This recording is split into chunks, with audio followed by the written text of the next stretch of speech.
Epi byagambwa Padre Joseph Walter olukolanka commissioner in charge of urban development on Ministry of Lands, Housing and Urban Development.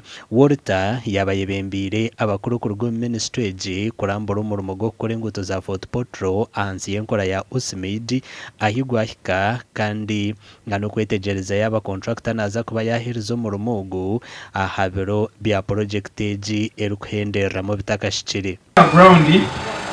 Mechi kugenda omumisho kandi nitubahamiriza mbu ntuza kumara project tutakikire okwikumi n'ebiri.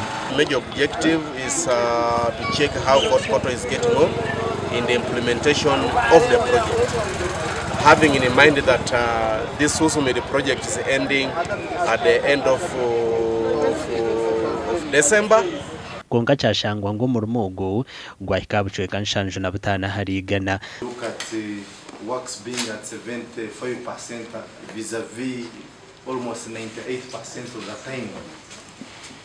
It is clearly evident that we shall not complete works within the stipulated time. Twabuza Walter ekyakubasa kubaho korone kibaho aba World Bank bakanga kwicariza kushaba kwa Gavumenti okwongyezayo sharashareji.